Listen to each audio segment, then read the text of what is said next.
Hello guys and welcome back to Mora TV. So guys, today nimeona tu niwapatia different video and I wanted us to go through the things that the projects that Uhuru Kenyatta did, the amount that he actually borrowed and everything in between, but mostly let's go to the 7 key multi-billion projects that Uhuru undertook and the things zile vitu tunaona. Unajua kuna vitu, I'm not saying he was the best president, but we can see a lot that he has done for Kenya. Tunaona vitu mingi amefanyia Kenya, the likes of Expressway, SGR and others. We are not, let us not turn a blind eye. Let us also accept mtu akifanya kitu poa and we also rebuke mtu akifanya kitu mbaya. So let's get to the 7 multi-billion projects that have been done by Uhuru. Majority of these projects cost runs into billions of shillings. This include the Standard Gauge Railway, Nairobi Expressway, the Dungokundu bypass in Mombasa and many others. So let us go to the first one, which is the Makupa Bridge. It was commissioned in 2020 to ease traffic flow to and from Mombasa Island, and this project was actually 4.5 billion and it was done by China Communications and Construction Company. So this project, guys, went for 4.5 billion shillings.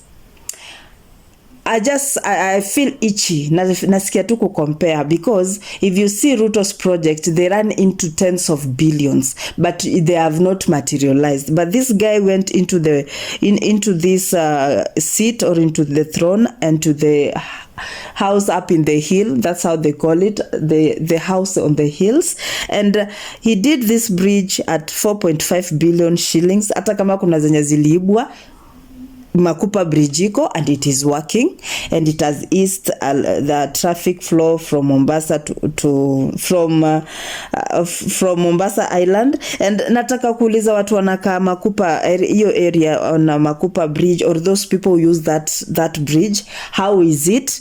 Is it something that you can applaud the president? Is this something that you feel the president alifanya kazi mzuri when it was its time, when he was in the throne, when it was his tenure? Yes, we go to number 2, which was Mombasa kwa Jomvu dual carriageway. So this 6-lane Mombasa kwa Jomvu dual carriageway including it's the one of a kind interchange in Changamwe. This project cost 16 billion. Unasikia? I feel like we are talking in billions at Jakarta. That is a lot of money, but we also have to check on the things that are needed, materials, just getting people from another country, because I have come to realize that most of these projects are actually done by China Communication Construction Company. Hizi projects zote nime go through, nime research, they have been done by this one company. So I feel like Uhuru had really Kenya at his heart. He really alikuwa nataka Kenya ikue poa. Na pia si Uhuru anaenda kwa barabara kujenga, ni construction workers, the engineers and everything. And you know very well, if you have ever built a house, sometimes unaibiwa without your knowledge. But me, don't let nobody throw stones at me. I'm not saying he was the best leader, but he showed us changes. He showed us good things. He made, especially Nairobi, he made it look like a real city. There are people who come from other countries in Africa to Nairobi. Yeah? So let us not forget that. And we are not saying he never borrowed money, but at least we can stand somewhere and say we saw something being done. We saw changes when he was in office. And he also warned us of Ruto. Remember that. Anyway, we go to another one, which is Kipevu oil treatments. The new Kipevu oil treatments at Mombasa Port is to replace 50-year-old terminal which was constructed by China Communication Construction Company. You hear the same company that has been doing the other project that I've listed here. And this project went for 40 billion shillings, and it encompasses an offshore island terminal with 4 jetties, an initiative that has really eased operations. Nasikia it, yani I feel like he was doing a lot of projects was to was to ease an ongoing problem. It was kurekebisha kitu ambacho kinaendelea. Understand? So the other project was Standard Gauge Railway. I think all of us know that. People go for Mombasa for vacations. Who have used SGR. Personally, I haven't. Hope I will one day. So this Standard Gauge Railway is something that many people have really experienced, and from the word of the mouth, it is really a good experience, especially if you've never been to a train.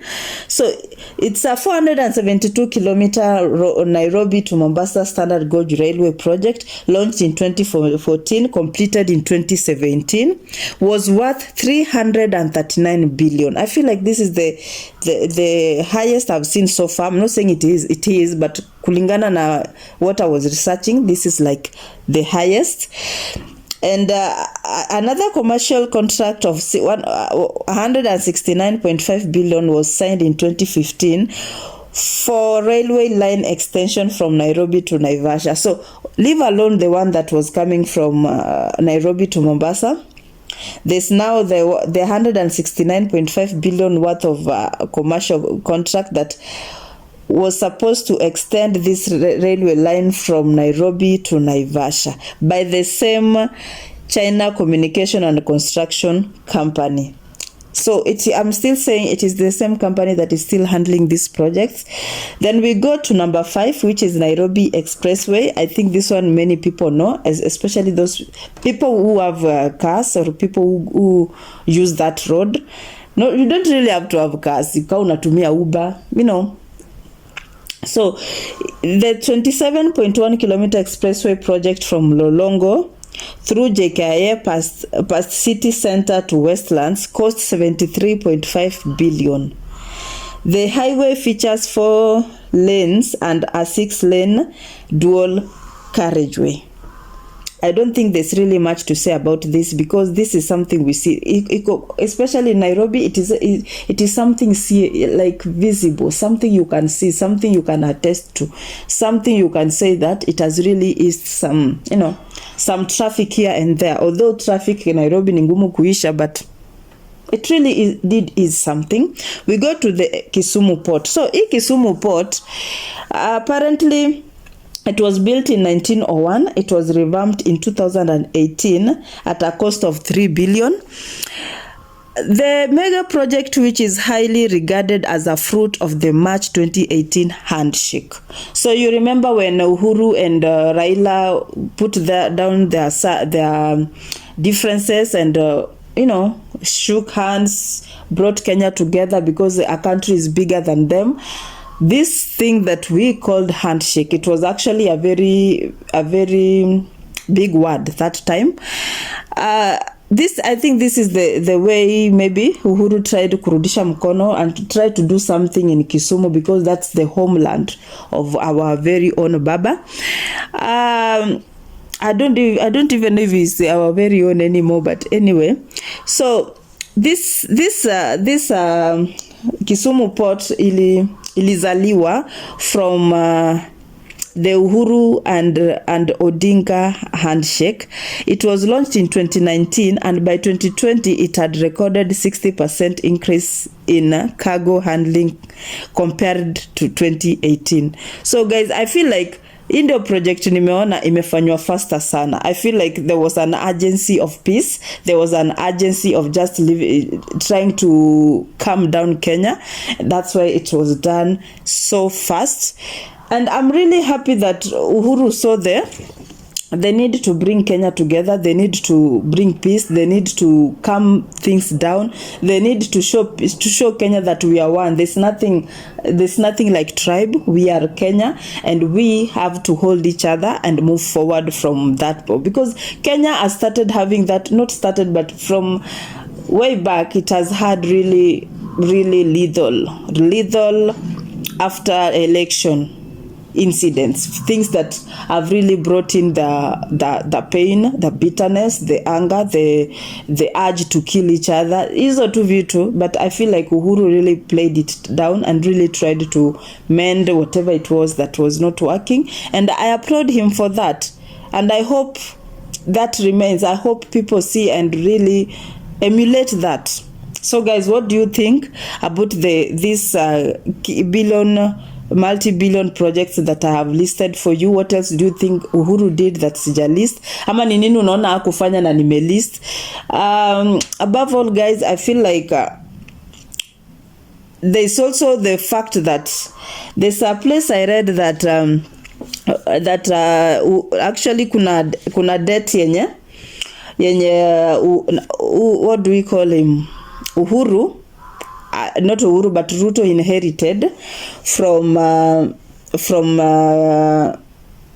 Uhuru inherited from Kibaki regime, sorry. So and that debt was 1.8 trillion shillings. So this money was supposed to be paid.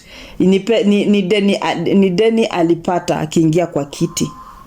But still this guy did not go into debt the way Ruto is going into debt, and really making us be overtaxed, our lives to be very expensive and everything. But guys, hope you liked my video, and try to tell me kwa comment section ungependa ni research on what, and you know, we continue making these videos, we continue making enlightening our fans, our Kenyans, and really understand where we stand as a country.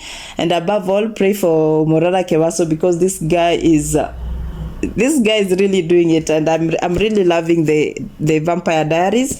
And till next time, thank you.